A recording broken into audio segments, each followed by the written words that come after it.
अब हम बात करते हैं मृदा अम्लता के प्रकार, यानी मिट्टी की जो अम्लता है वो कितने प्रकार की होती है। तो मृदा अम्लता को दो भागों में डिवाइड किया गया है, एक तो सक्रिय अम्लता और एक विनिमय अम्लता, है ना। मृदा अम्लता को दो भागों में डिवाइड किया गया है, एक तो होती है सक्रिय अम्लता और दूसरी होती है विनिमय अम्लता। तो सबसे पहले हम बात करते हैं सक्रिय अम्लता की, है ना। सक्रिय, देखो अम्लता को मुख्य रूप से कौन से कारक प्रभावित करते हैं? H+। मेन तो H+ आयन ही होता है भाई। H+ आयन ज़्यादा होंगे वो अम्लीय और H+ आयन कम होंगे, है ना। तो सक्रिय के अंदर क्या होगा कि मृदा विलयन में जो H+ आयन उत्पन्न होते हैं ना, उन H+ आयनों के कारण उत्पन्न अम्लता को हम सक्रिय अम्लता कहते हैं। मृदा विलयन में जो H+ आयन होते हैं, उन H+ आयनों के कारण ही जो अम्लता उत्पन्न हो जाती है उसे हम सक्रिय अम्लता कहते हैं। मृदा विलयन में उपस्थित H+ आयनों के कारण उत्पन्न अम्लता को हम सक्रिय अम्लता कहते हैं। दूसरी होती है विनिमय अम्लता, ठीक है। तो विनिमय अम्लता क्या होती है? मृदा कोलाइड पर अधिशोषित, मिट्टी के कोलाइड पर, है ना। एक तो मृदा विलयन में H+ आयनों के कारण वो तो सक्रिय हो गई, और दूसरी है जो मृदा कोलाइड है, उस मृदा कोलाइड पर अधिशोषित, है ना। हम जानते हैं मिट्टी का जो कोलाइडी कण होता है वो ऋणावेशित होता है, और इस ऋणावेशित कण के ऊपर अधिशोषित H+, इसके ऊपर चिपका हुआ है H+, है ना। तो मृदा कोलाइड पर अधिशोषित H+ आयन व एल्यूमिनियम आयनों के कारण उत्पन्न अम्लता को हम कहते हैं विनिमय अम्लता, ठीक है।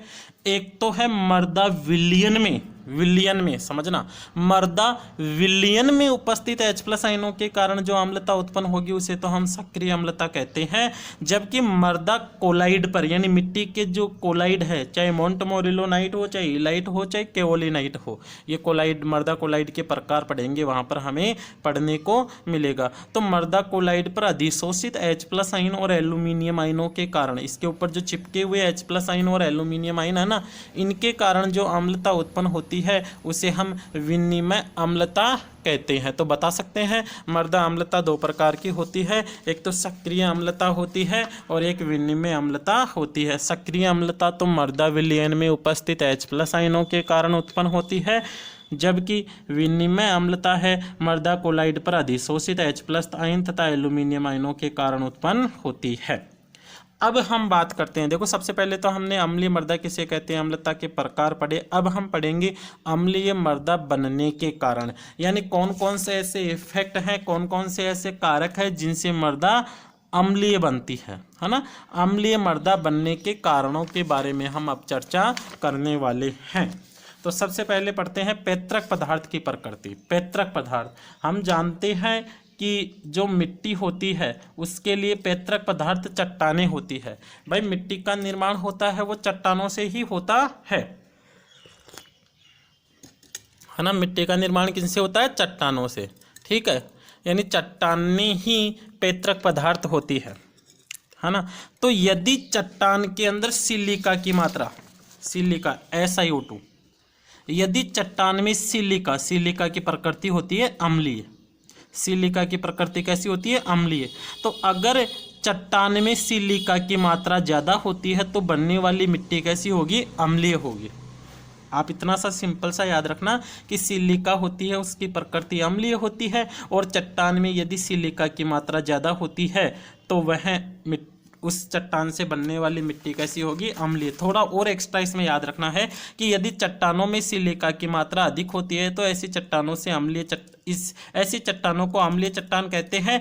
इनमें उपस्थित जो सिलिका होती है, अभी बताया मैंने सिलिका, इनमें जो सिलिका होती है वो जल से क्रिया करके अम्ल बना लेती है, और तो सिलिसिलिक अम्ल और ट्राइसिलिसिलिक अम्ल बना लेती है, जिससे मिट्टी अम्लीय होती है। तो कारण तो क्या है कि अम्लीय चट्टानों के अंदर सिलिका की मात्रा ज़्यादा होती है ना। अम्लीय चट्टानों के अंदर सिलिका की मात्रा ज़्यादा होती है, और अम्लीय चट्टानों से जो मिट्टी बनेगी वो भी अम्लीय बनेगी। रीजन पूछे तो बता देना कि सिलिका जल से क्रिया करके ऑर्थोसिलिसिलिक अम्ल और ट्राइसिलिसिलिक अम्ल बनाती है। ऑर्थोसिलिसिलिक अम्ल और ट्राई, ये तो ऑर्थोसिलिसिलिक अम्ल का सूत्र है H2O SiO2, और ये H2O3 है ना, SiO2, ये ट्राइसिलिसिलिक अम्ल है। तो जो मिट्टी, मतलब सिंपल याद रखना कि जो मिट्टी होती है वो चट्टान से बनती है ना। और अम्लीय मिट्टी अम्लीय चट्टान से बनेगी। अम्लीय चट्टान वे होगी जिनमें सिलिका की मात्रा ज़्यादा होगी, और सिलिका होती है वो जल से क्रिया करके ऑर्थोसिलिसिलिक अम्ल और ट्राइसिलिसिलिक अम्ल का निर्माण कर लेती है, जिससे बनने वाली मिट्टी कैसी होती है, अम्लीय हो जाती है। तो पहला कारण का आपको समझ में आ गया होगा, पैतृक पदार्थ, यानी पैतृक पदार्थ के ऊपर भी निर्भर करती है कि मिट्टी किस प्रकार की होगी, है ना। अगर अम्लीय चट्टान है तो उससे बनने वाली मिट्टी भी कैसी होती है, अम्लीय ही होती है। अम्लीय चट्टान से बनने वाली मिट्टी कैसी होती है, अम्लीय होती है। तो पहला कारक आप आसानी से बता सकते हो, पैतृक पदार्थ की प्रकृति। दूसरा कारक है बेस का क्षीण होना। बेस यहाँ पे कहते हैं क्षार को, है ना। बेस, बेस जानते हो, बेस ये होता है क्षार, इंग्लिश में बेस कहते हैं क्षार को, है ना। बेस का क्षीण होना। अगर क्षीण होना का मतलब होता है कमी होना। अगर मिट्टी में क्षार की कमी हो जाएगी तो बताओ क्या होगा, मिट्टी अम्लीय हो जाएगी ना। और क्षार की कमी कब होगी, जैसे ये मिट्टी का कण है और क्षारीय आयनों में आते हैं सोडियम आयन, मैग्नीशियम आयन, है ना, कैल्शियम आयन, पोटेशियम आयन, ये सब क्षारीय आयन है। अगर बारिश हो और बारिश के कारण ये आयन पानी के अंदर पिघलकर मिट्टी की गहराई में चले जाएं, क्षारीय आयन है वो पिघलकर मिट्टी की गहराई में चले जाए, नीचे चलाए जाए, तो बताओ मिट्टी के ऊपर इन आयनों की कमी हुई ना, क्षार की कमी हो गई, यानी क्षार का यानी बेस का क्षीण होना कहेंगे हम इसे। तो बेस जैसे जैसे कम होता जाएगा मिट्टी अम्लीय होती जाएगी। तो देखो समझना प्रत्येक शब्द को अच्छी तरह से, यहाँ से आपकी पूरी दूसरा पॉइंट भी क्लियर हो जाएगा। अधिक वर्षा वाले क्षेत्रों में मृदा कोलाइड पर अधिशोषित सोडियम, पोटेशियम, मैग्नीशियम, कैल्शियम ये क्षारीय आयन होते हैं।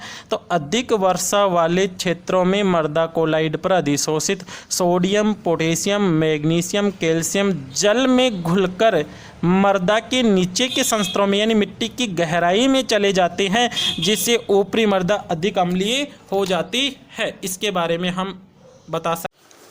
तीसरे नंबर पे हम पढ़ते हैं लगातार अम्लीय उर्वरकों के उपयोग से, है ना। पहला तो हमने पढ़ा पैतृक पदार्थ की प्रकृति, दूसरा हमने पढ़ा बेस का क्षीण होना, तीसरे नंबर पे हम पढ़ेंगे लगातार अम्लीय उर्वरकों के उपयोग से, है ना। लगातार अम्लीय उर्वरकों के उपयोग करने से मृदा अम्लीय हो जाती है। यानी अगर मिट्टी के अंदर अगर हम लगातार अम्लीय उर्वरकों को डालते रहेंगे ना, मिट्टी के अंदर अगर हम लगातार अम्लीय उर्वरकों को डालते रहते हैं तो मिट्टी अम्लीय हो जाती है।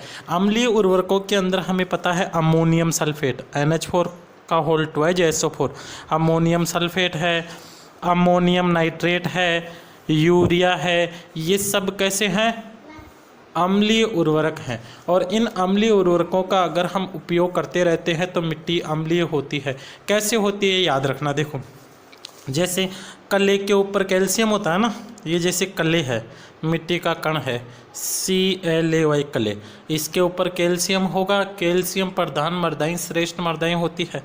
अब जैसे ही आपने अमोनियम सल्फेट मिलाया, है ना, उर्वरक, तो ये अमोनियम सल्फेट का NH4+ है ना, वो कैल्शियम के स्थान पे आ जाता है और ये कैल्शियम कले होता है वो अमोनियम कले के अंदर चेंज हो जाता है।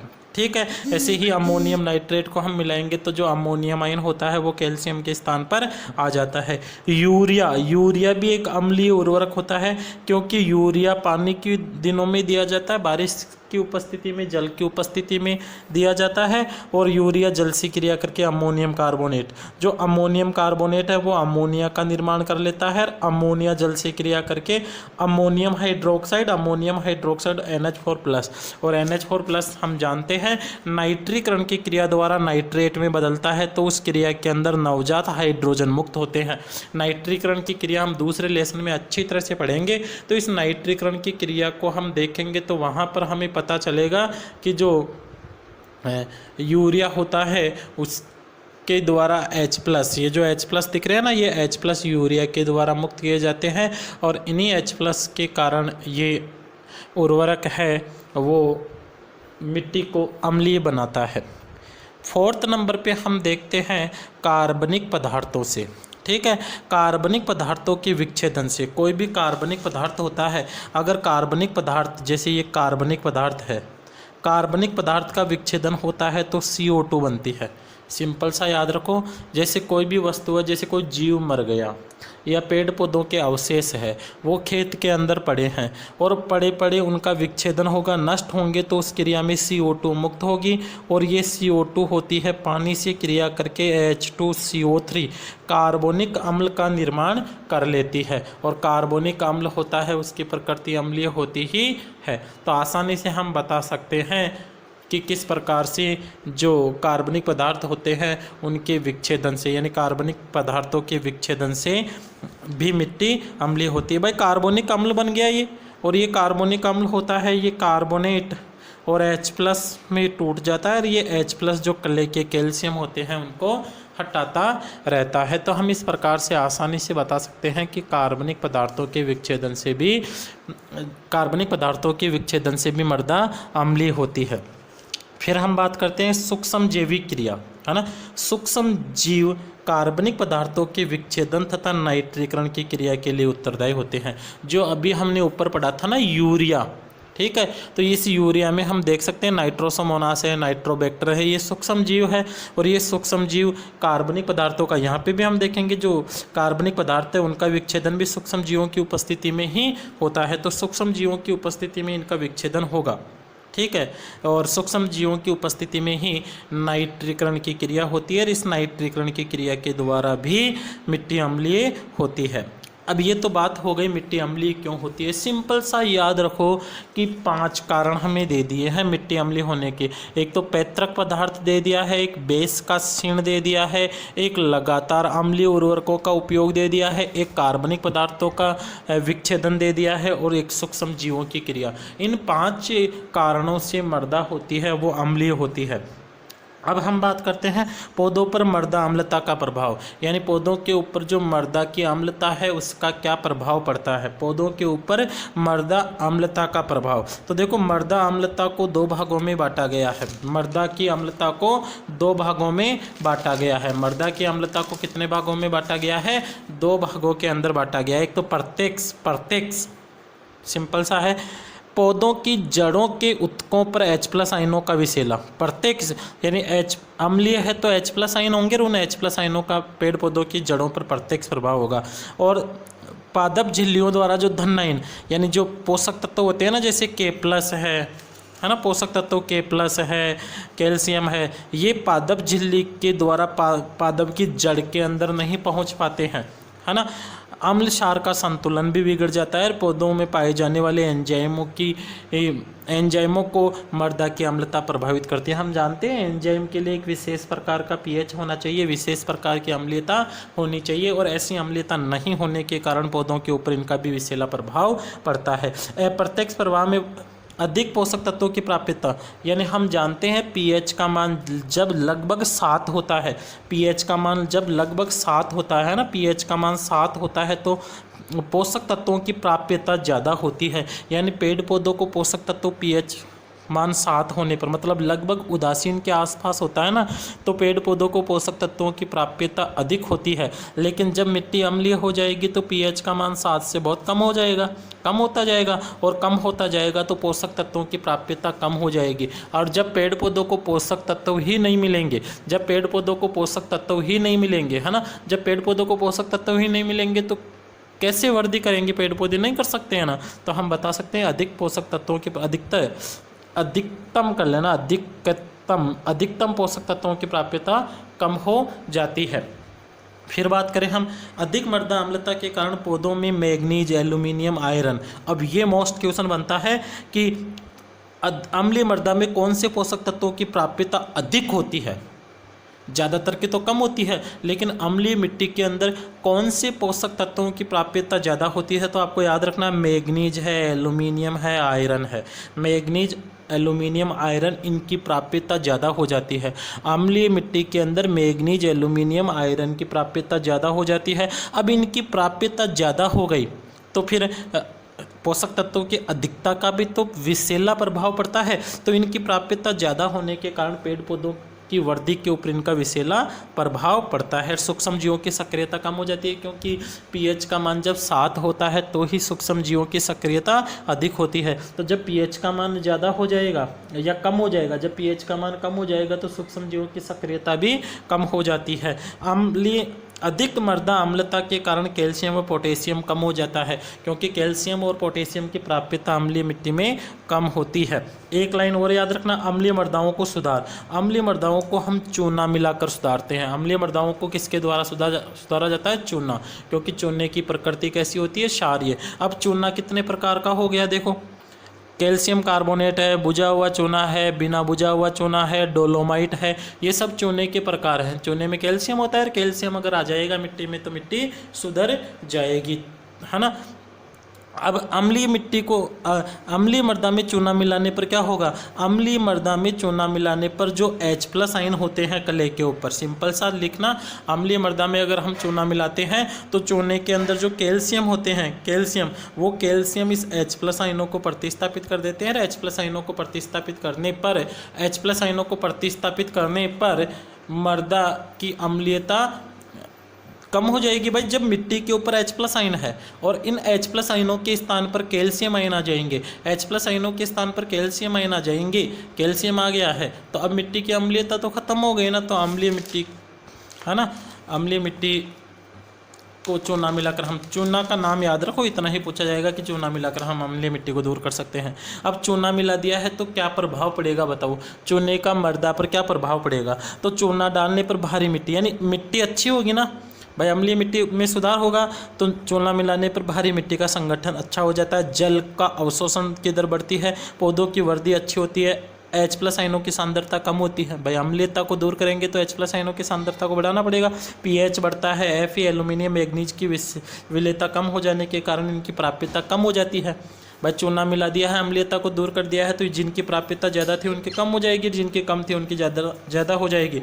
चूना डालने से सूक्ष्म जीवों की सक्रियता में भी वृद्धि होती है। अगर हम चूना मिलाते जाएंगे तो सूक्ष्म जीवों की सक्रियता में भी वृद्धि होती है। कार्बनिक पदार्थों के विच्छेदन तथा नाइट्रीकरण की दर में भी वृद्धि होती है ना। इससे कार्बनिक पदार्थों के विच्छेदन और नाइट्रीकरण की दर में भी वृद्धि होती है। तो आपको इसके अंदर केवल और कौन कौन से टॉपिक याद रखना है एक बार देख लेना फिर से। सबसे पहले तो आपको याद रखना है, कि अम्लीयता किसे कहते हैं, कितने प्रकार की होती है, अम्लीय मिट्टी बनने के कारणों के बारे में पढ़ना है। अम्लीय मिट्टी की बनने के कारणों के बाद में जब आप सारे पाँचों के पाँचों कारण पढ़ लोगे ना, पाँचों के पाँचों कारण पढ़ने के बाद में अम्लता का पौधों के ऊपर क्या प्रभाव पड़ता है, इस अम्लता को हम कैसे दूर कर सकते हैं ना। अम्लता का प्रभाव दो प्रकार से पढ़ा भी हमने, प्रत्यक्ष और अप्रत्यक्ष। इस अम्लता को हम चूना मिलाकर दूर कर सकते हैं और फिर हम लास्ट में कि चूना मिलाने पर मृदा में क्या प्रभाव पड़ता है। नेक्स्ट वीडियो में हम पढ़ेंगे लवणीय मृदाएं, जो कि महत्वपूर्ण टॉपिक है बच्चों। इस टॉपिक को आप अच्छी तरह से पढ़ो, अपनी बुक को भी बार बार पढ़ते रहो ताकि आपको अच्छी तरह से समझ में आए। एग्रीकल्चर केमिस्ट्री में ज़्यादा दिक्कत नहीं आएगी, आपको अच्छी तरह से याद हो जाएगी। अभी से आपको तैयारी शुरू करनी होगी, है ना। कोरोना काल के अंदर अगर आप लापरवाही दिखाओगे तो वो आपके भविष्य के लिए हानिकारक हो सकती है। हालांकि मानते हैं कोरोना से आपको बहुत ज़्यादा नुकसान हो रहा है, लेकिन आप घर पर बैठकर भी अच्छे से अच्छी पढ़ाई कर सकते हो, पूरे टॉपिक्स को क्लियर कर सकते हो। और अगर कोई टॉपिक समझ में नहीं आता है, कोई टॉपिक से आपको ये लग रहा है कि सर से हमें दोबारा पढ़ना है, तो आप मेरे पर्सनल व्हाट्सअप नंबर 8058302015 के ऊपर संपर्क कर सकते हैं। तो इस वीडियो को आप बार बार देखो और इसके नोट्स भी कंप्लीट करो। धन्यवाद।